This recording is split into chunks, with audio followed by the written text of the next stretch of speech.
Merci beaucoup, nous allons lire la Bible. Aujourd'hui, nous allons lire Jean chapitre 4.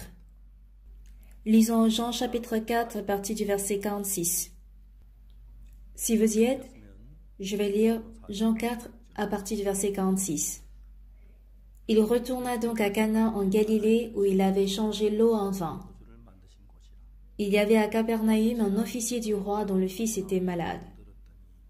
Ayant appris que Jésus était venu de Judée en Galilée, il alla vers lui et le pria de descendre et de guérir son fils qui était près de mourir.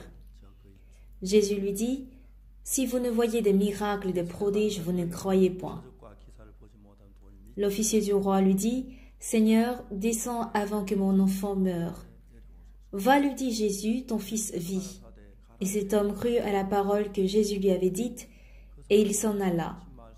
Comme déjà il descendait, ses serviteurs venant à sa rencontre lui apportèrent cette nouvelle, « Ton enfant vit. » Il leur demanda à quelle heure il s'était trouvé mieux, et lui dirent, « Hier à la 7e heure, la fièvre l'a quitté. » Le père reconnut que c'était à cette heure-là que Jésus lui avait dit, « Ton fils vit. » Et il crut, lui et toute sa maison. J'ai lu jusque-là. Il me reste le verset 54. Je vais lire. Jésus fit encore ce second miracle lorsqu'il fut venu de Judée en Galilée. La première des choses que Jésus a faites était de transformer l'eau en vin aux noces à Cana en Galilée. Le fils de l'officier du roi, par contre, habitait avec son père à Capernaüm en Galilée. Capernaüm est une petite ville située au nord de la mer de Galilée, tandis que Cana est située beaucoup plus vers le sud. On a Nazareth après Galilée. Nazareth, la ville où Jésus était né. J'ai essayé de calculer en gros la distance entre Cana en Galilée et Capernaüm en regardant la carte. La distance était d'environ 25 à 30 km. Je peux estimer cette distance. Quand le fils de l'officier du roi mourait à Capernaüm, il avait un fort désir de le sauver. L'officier n'avait pas de moyens pour le traiter, pour le soigner, mais il entend la nouvelle de nouveau. Il entend la nouvelle de Jésus au même instant. L'officier du roi descend donc jusqu'à Cana en Galilée, en vue de sauver son fils. Une fois qu'il entend la nouvelle de la présence de Jésus, il vient vers Jésus, supplie de guérir son fils. Et la réponse de Jésus était, « Si vous ne voyez des miracles, si vous ne voyez des miracles et des prodiges, vous ne croyez point. » L'officier réplique, « Seigneur, descends avant que mon enfant meure. » L'officier du roi est venu donc jusqu'à Capernaüm, en Galilée, pour supplier Jésus de sauver son fils. Il veut que Jésus aille jusqu'à Capernaüm pour sauver son fils. Mais Jésus dit, « Si vous ne voyez des miracles, des prodiges, vous ne croyez point. » L'officier veut tout simplement que Jésus sauve son fils, mais Jésus disait que son fils vit. La phrase « ton fils vit » conduit l'officier à avoir plusieurs pensées à la fois. En réalité, le véritable problème de notre vie spirituelle est le suivant. Malgré que les pensées semblent être bonnes ou justes, bien qu'on se dise qu'on ait bien lu la Bible, le cœur de Jésus est entièrement différent du nôtre. Je le dis très souvent, que les conversations entre Dieu et les hommes apparaissent souvent dans la Bible, commençant par le livre de Genèse jusqu'à Apocalypse. La conversation entre Dieu et Abraham, par exemple.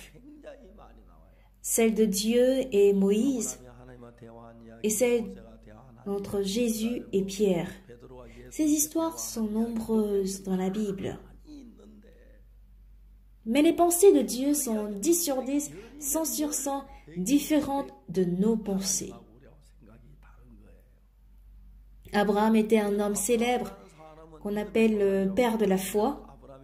Les enfants d'Israël viennent de la semence d'Abraham d'ailleurs.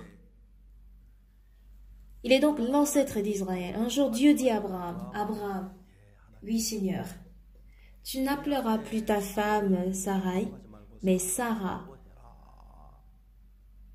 Et elle te donnera un fils. » Ce n'est ni Pierre, ni Paul, ni pasteur Sopar qui prononçait ces mots. Mais c'est bel et bien Dieu Tout-Puissant qui disait cela à Abraham. Abraham répond donc, « Comment un homme de 100 ans peut avoir un enfant? Sarah, ma femme, a 90 ans. Qu'Ismaël vive devant ta face. » Malgré que Dieu était en train de lui parler, Abraham ne pouvait pas accepter la parole de Dieu qui disait qu'il sera père d'une grande nation. Dieu adressa sa parole à Abraham quand il avait 90 ans, tandis que sa femme Sarai avait 89 ans. Donc elle avait presque 90 ans. Sarah était stérile et pour elle, avoir un enfant est chose impossible. Mais dire que ta femme Sarah aura un fils, te donnera un fils, c'est une phrase incompréhensible. Pourquoi? À la base, nos pensées sont différentes de celles de Dieu. Quand Dieu a dit à Abraham, quand Dieu a dit au début à Adam, « Tu mangeras de tous les arbres du jardin, mais tu ne mangeras pas du fruit de la connaissance du bien et du mal, car le jour où tu en mangeras, tu mourras. » Mais le serpent tente Adam, lui disant, « Tu ne mourras pas. Le jour où tu en mangeras, tes yeux s'ouvriront. Tu seras comme Dieu, connaissant le bien et le mal. » Dans la parole du serpent se trouve la tentation. Quel genre de tentation? Si tu manges de ce fruit du bien et du mal, tu deviendras comme Dieu. Sois comme Dieu, c'est génial. Bien-aimé, Adam avait cette envie de devenir comme Dieu. Voilà pourquoi il s'est rébellé contre la parole de Dieu pour suivre la parole du serpent. Il finit par manger le fruit de la connaissance du bien et du mal. Adam ne mange pas le fruit de la connaissance du bien et du mal juste comme cela, mais il doit marcher sur la parole comme quoi tu mangeras de tous les arbres du jardin, mais tu ne mangeras pas l'arbre du bien et du mal, car le jour où tu en mangeras, tu mourras. Quand Dieu a créé l'homme, il l'a créé de sorte qu'il ne puisse pas accepter plusieurs choses à la fois. Adam était censé choisir entre la parole de Dieu et la parole du serpent. Mais il a fini par choisir la parole du serpent, il est devenu une partie de serpent. Quand le mauvais esprit domine sur l'homme, il inspire en nous plusieurs pensées. J'ai pendant très longtemps formé et éduqué les détenus de prison. Et quand je trouve un peu de temps, je cause avec les détenus de prison. Il est bien vrai que ces détenus sont venus en prison parce qu'ils avaient commis un péché, mais après le jugement, ils cachent certaines choses. Et tous les détenus possèdent un secret, un top secret qu'ils ne peuvent pas parler aux autres. Mais ce qui est intéressant chez la psychologie de l'homme, c'est que plus c'est un secret, plus on a envie d'en parler. Est-ce que ça vous arrive aussi? Si vous parlez de cela à tout le monde, c'est dangereux. Donc, ils viennent vers nous pour parler de leurs crimes.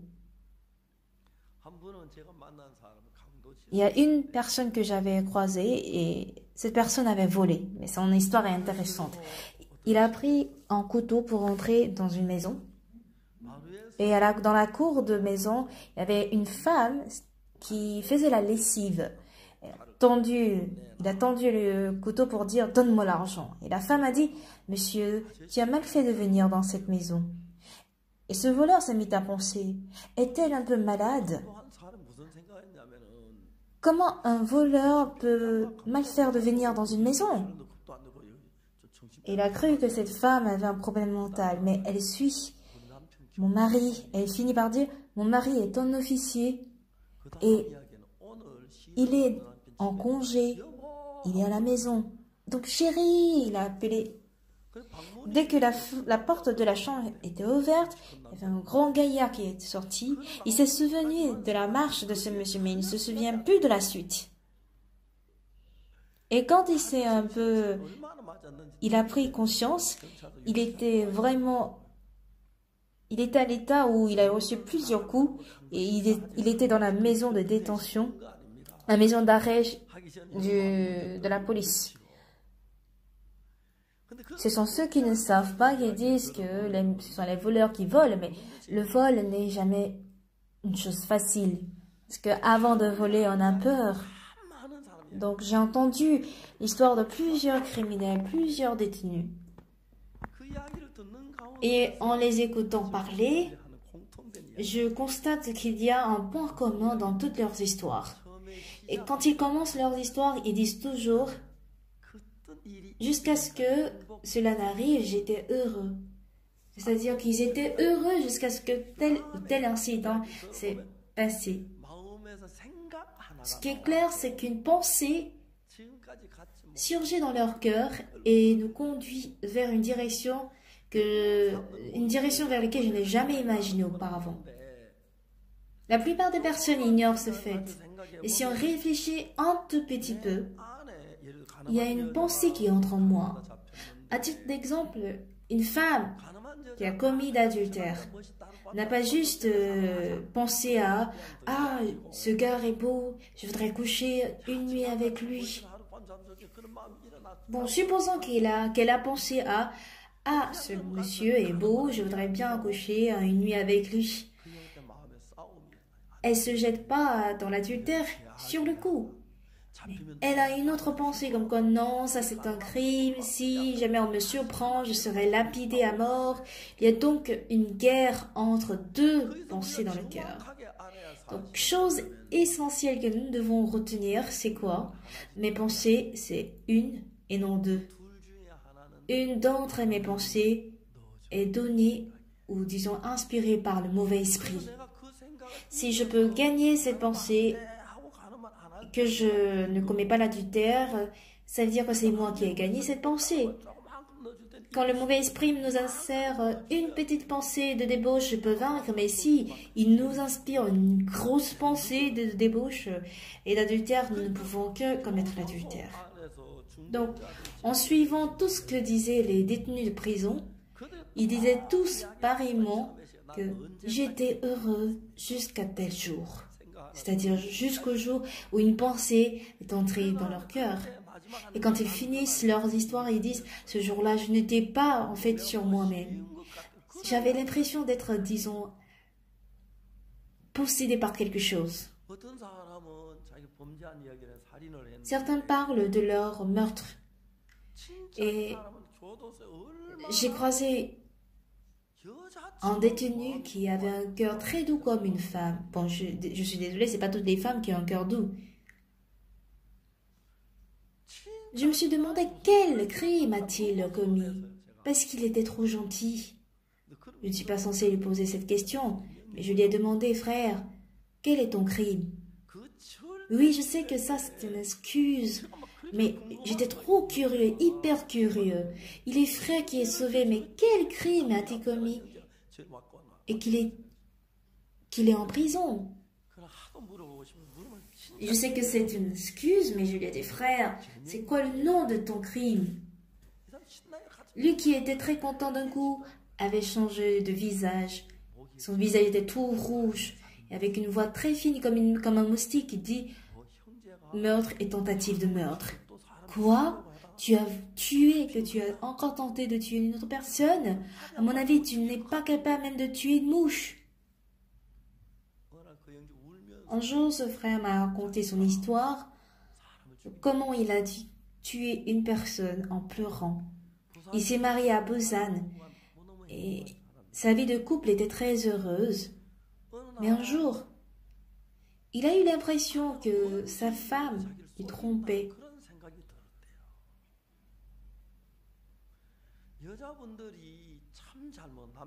Ce qui est très mauvais chez les femmes, c'est qu'elles mentent au mari. Le mensonge en soi semble être banal, mais dire que la femme ment à son mari signifie que le mari, si jamais le mari surprend qu'elle ment, et il ne peut plus avoir confiance en sa femme. Et c'est par là que tous les problèmes du foyer se créent. Si seulement le mari a confiance en la femme, il n'y aura pas de problème pour 1000 et 10 000 raisons. Dire que le mari se méfie de la femme, cela est très dangereux pour le foyer. Mais les femmes ignorent ce fait. Souvent, elles passent en mentant pour une ou deux choses. Ça semble passer sans que rien ne se passe. Mais cela brise la confiance de la femme chez le mari. Parce que si le mari n'a pas confiance en la femme, il soupçonne. Vaut mieux dire, chérie, j'ai commis telle erreur. Bon, pour ce moment, il semble difficile, mais cela crée la chaleur, la beauté au sein du foyer. Et cela permet au mari d'avoir confiance en la femme. A contrario, je peux mentir juste en passant pour ça et ci, et ça semble aller. Mais ce qui est effrayant quand ça se répète une fois et deux fois, c'est que la femme peut tout faire pour avoir la foi en son mari, mais cela ne marchera pas. Si le mari a foi en sa femme, il pourrait se dire « Ah, ma femme, elle est très honnête. Elle aurait eu, disons, le fardeau de m'en parler. Elle aurait voulu cacher ceci à moi, mais elle est honnête, sachant bien que je vais m'énerver. » Il va considérer sa femme comme étant une femme excellente. Et là, le mari a le repos vis-à-vis de sa femme. Ça semble être banal, mais dire que ma femme m'a menti.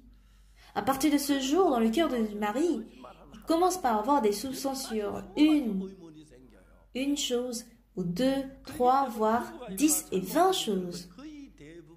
La plupart des problèmes entre couples et les problèmes comme le divorce proviennent du fait que le mari n'a pas foi en sa femme. Vaut mieux dire honnêtement au mari « Chérie, j'ai commis telle erreur ». Quand vous en parlez, le mari peut avoir une grande confiance vis-à-vis de sa femme. Parce que la femme ne peut pas connaître tout sur la femme ne peut pas connaître tout sur son mari et vice-versa. Si la confiance se brise pour de moindres choses où on ne doit pas avoir de soupçons, on finit par avoir des soupçons. Et cela crée une grande barrière entre le mari et les femmes. Certaines femmes disent des choses difficiles à dire au mari, mais elles le font. Ce genre de femmes sont des femmes qui dirigent bien le foyer. Bon, en parlant, j'ai un peu parlé hors sujet, mais il faudrait que je retrouve le sujet. Je parlais du frère qui était dans la prison. Il me disait qu'il avait l'impression que sa femme lui trompait pour quelque chose. Il ignorait de quoi il s'agissait, mais il sent que sa femme le trompe. C'est quoi? C'est quoi? Il avait des questionnements vis-à-vis de sa femme. Ce qui est sûr, elle est en train de me tromper, mais je ne sais pas pourquoi elle me trompe. Et un jour, par hasard, elle découvre que sa femme allait danser. Je suis désolée, mais en Afrique, danser est très utile. Quand les femmes africaines entendent les sons des tam-tams, elles ont des mains en l'air et ses fesses bougent gauche et droite. Certaines femmes ont mis les enfants au dos, mais elles ne pensent pas en fait à la tête de l'enfant qui bouge par-ci par-là. Elles dansent pendant environ 1 heure. Pourtant, cela est indispensable en Afrique. Chez les femmes africaines, il y a en fait de l'angoisse inexprimable, ineffable. Parfois, un de leurs fils meurt du paludisme, et un second qui meurt du paludisme. Et à cause du manque d'argent, ils ne peuvent pas acheter un médicament. Ce qui est vraiment gênant chez les Africains, c'est quoi? Un comprimé de paludisme peut coûter environ 1 $, ce qui équivaut à 1500 won dans notre monnaie coréenne. Si elle achète des comprimés contre le palu, son fils peut guérir, mais il n'a pas l'argent. Et finalement, le fils meurt du palu. Ce qui m'énerve beaucoup en Afrique, c'est ceci. En Afrique, ils considèrent les obsèques ou bien les funérailles plus grandes.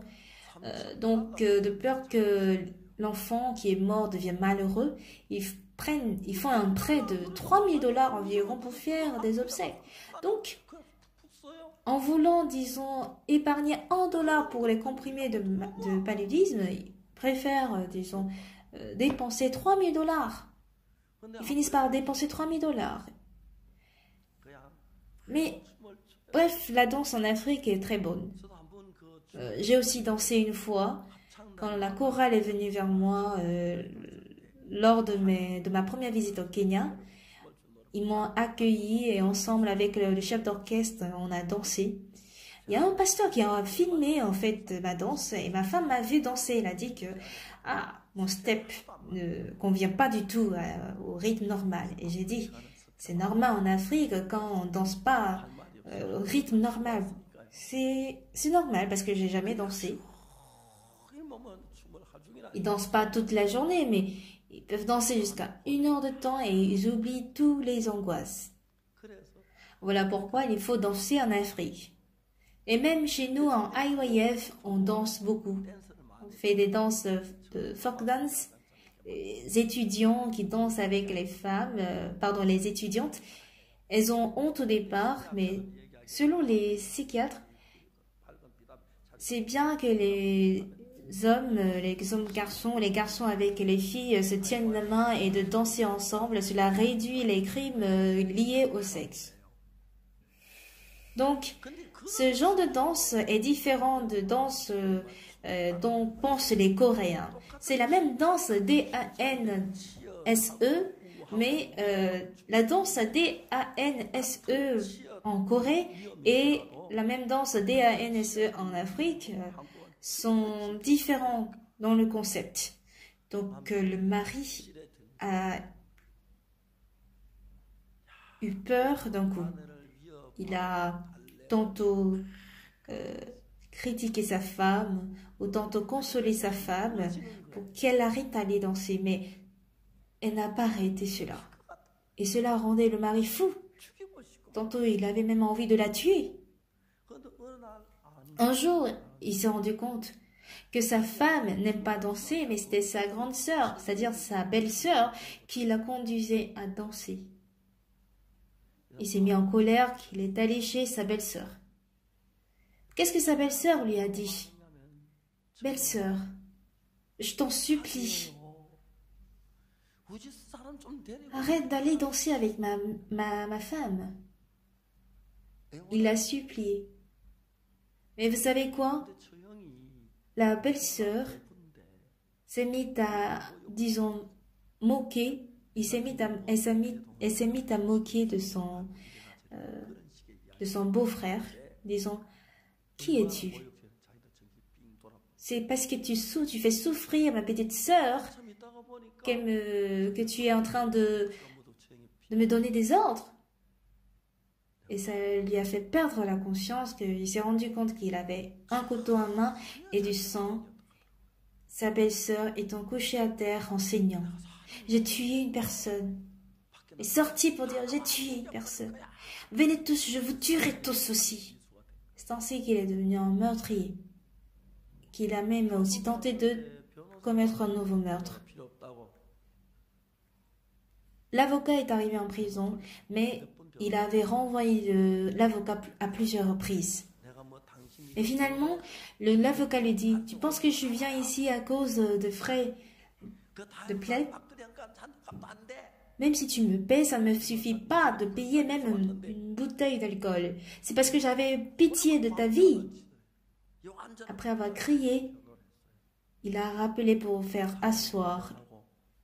Et grâce à cet avocat, il a pu éviter la peine de mort. Il est en réalité très naïf.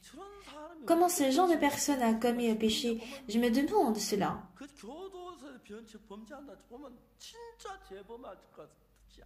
Il est vraiment une personne qui n'est pas censée commettre un crime. Mais j'ai compris que c'était une pensée qui nous dirige vers cette direction. Dans le changement de mentalité, ça nous aide énormément à prévenir le divorce ou les crimes.